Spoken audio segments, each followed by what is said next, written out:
యేసే మార్గం, నేను విడువడు ఎడబాయడు. ఈ రోజు దేవుని వాగ్దానం. యేసుక్రీస్తు నామములో మీ అందరికీ శుభాది వందనాలు చెల్లించుకుంటున్నాను. యేసే మార్గం అన్న మా కార్యక్రమం ద్వారా ఎంతమంది అయితే ప్రతిరోజు ఉదయకాల వాగ్దానం వింటున్నారో, సిస్టర్స్ అండ్ బ్రదర్స్ ప్రతి ఒక్క దేవుడు మిమ్మల్ని మీ కుటుంబాన్ని దేవుడు దీవించి ఆశించును గాక. మరందరూ హ్యాపీగా ఉండాలని మనసారా కోరుకుంటూ, మీ జీవితంలో అనేక ఆశీర్వాదాలతో నింపాలని మనసారా కోరుకుంటున్నారు. ఈ రోజు దేవుడిచ్చే వాగ్దానం ఏంటంటే, మరి 2వ రాజులు 25వ వచనము, నీవు కన్నీళ్లు విడిచుట చూచి తినే నీ ప్రార్థన నేను అంగీకరించి ఉన్నాను. హల్లెలూయా. చూడండి, నీ కన్నీళ్ళు దేవుని దగ్గర విలువ ఉందంట అండి. హల్లెలూయా. ఏంటండి?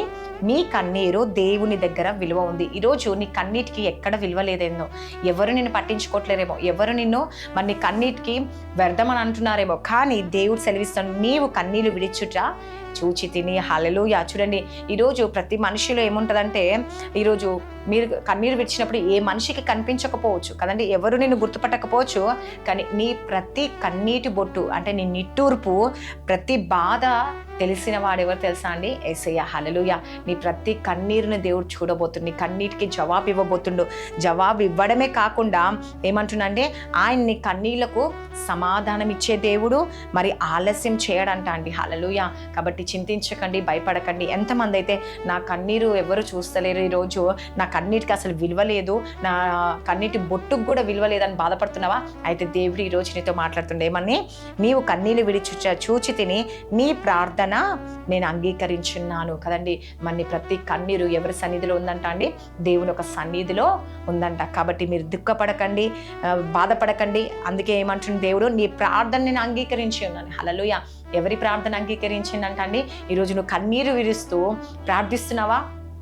నీ ఇంట్లో కూర్చొని, లేకపోతే నీ సంఘంలోకో, లేకపోతే నీకు ఎక్కడ సమయం దొరికితే అక్కడ కూర్చొని మరి ప్రార్థన చేస్తున్నావేమో, దేవా నిజంగా నా కన్నీరు విడుస్తున్నాను యేసుప్రభు, కన్నీటితో ప్రార్థిస్తున్నాను యేసయ్య, ఈరోజు నాకు జవాబు రావట్లేదు, ఈరోజు నా పరిస్థితి ఇలా ఉంది, నా బాధ ఇలా ఉంది యేసుప్రభు అని కన్నీరు విడుస్తూ ఈరోజు మరి ప్రార్థన చేస్తున్నావేమో, అయితే దేవుడు నీ ప్రార్థన అంగీకరించి నీకు సమాధానం ఇవ్వబోతుండండి, జవాబు ఇవ్వబోతుండు. నువ్వు ఊహించిన దానికన్నా అత్యధికంగా దేవుడు ఇస్తాడంట అండి. హల్లెలూయా. ఈరోజు నువ్వు అసలు ఊహించలేవంట, అంత గొప్ప మేలు చేస్తాడంట. ఈరోజు ఆలస్యం అవుతుందేమో, బాధపడకండి, ఖచ్చితంగా దేవుడు జవాబు ఇవ్వబోతున్నాడు. సిస్టర్స్ అండ్ బ్రదర్స్ ప్రతి ఒక్కరు ఈరోజు నీ కన్నీరు దేవుడు చూచిందండి. ఈ ఉదయకాల సమయంలో ఈ వాక్యం వింటున్న నీ జీవితంలో నువ్వు ఎప్పుడు వింటున్నావో ఈ వాక్యము, వెంటనే దేవుడు నీ కార్యం జరిగించబోతుండు. ఇంతవరకు నువ్వు అనుకునేవేమో, నాకు జవాబు రావట్లేదు యేసయ్య, నాకు సమాధానం లేదు యేసుప్రభా, నా పరిస్థితి ఇంతే యేసుప్రభా, నా బ్రతికింతే అని చెప్పి బాధపడుతున్నావా? అయితే దేవుడు నీతో మాట్లాడుతున్నాండి ఈరోజు. హల్లెలూయా. నీ కన్నీటిని నేను చూశాను, నేను అంగీకరిస్తున్నాను, నీకు జవాబు ఇవ్వబోతున్నాను. కాబట్టి విశ్వసిస్తున్నావా, నమ్ముతున్నావా? అయితే కామెంట్ సెక్షన్లో ఆమె నన్ను సెలవివ్వండి.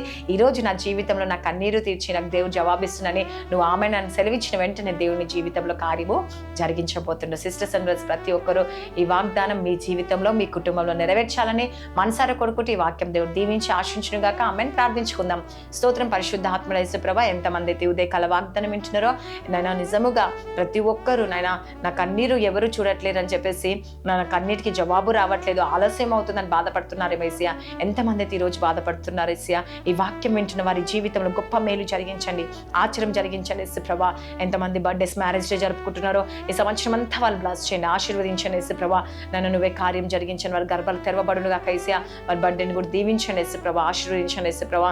గర్భఫలం, గర్భాలు తెరవండి, భార్య సమస్యలు, కోర్టు కేసు నుంచి విడిపించండి యేసయ్య. స్కూల్స్, కాలేజ్, జాబ్ రాకపోతే ప్రయాణంలో తోడుగా ఉంటుంది యేసుప్రభా. ఎంతమంది అనారోగ్యం, బలహీనంగా అనేక సమస్యలతో నిండి ఉన్న వారు జ్ఞాపకం చేసుకుని, వారి సమస్యలు, వారి బంధకాలు, వారి రోగం, అప్పులు, శోధన, వేదన అన్నిటి నుంచి విడిపించండి యేసయ్య. శాంతి సమాధానం మధ్య కలిగచేసి వారి జీవితంలో, వారి కుటుంబంలో అనేక మేలులతో నింపండి యేసయ్య. ఆశీర్వాదంతో నింపండి, ప్రతి ఆటంకాలు తొలగించండి యేసయ్య. మీరే సహాయం చేసి అద్భుతాన్ని, ఆశ్చర్యం, మేలు జరిగించండి యేసయ్య. ఈరోజు ఈ పూట ప్రతి ఒక్క కుటుంబాన్ని దర్శించండి యేసయ్య. వారికి ఉన్న శోధన అన్ని తొలగించి వాళ్ళ బిజినెస్ లో కూడా మంచి లాభాలు దయచండి. కుటుంబ ప్రార్థనలు, రక్షణ భాగదాన్ని దయచండి. రాకడికి ఎత్తబడే సంఘానికి సిద్ధపాటు సహాయం చేయండి. మంత్రశక్తులు, చీకటి శక్తులు, అమాస, పుణ్యంకి, పౌర్ణమికి ఇచ్చిన శక్తులన్నీ నిలవేళ కుప్ప కూలిపోంగా యేసయ్య. దాని రాజ్యం అంతా కూల్చివేయమని దేవా మీరే సహాయము దయచేయమని యేసు నామంలో అడుగుచున్నాను తండ్రి. ఆమేన్. God bless you. ప్రైజ్.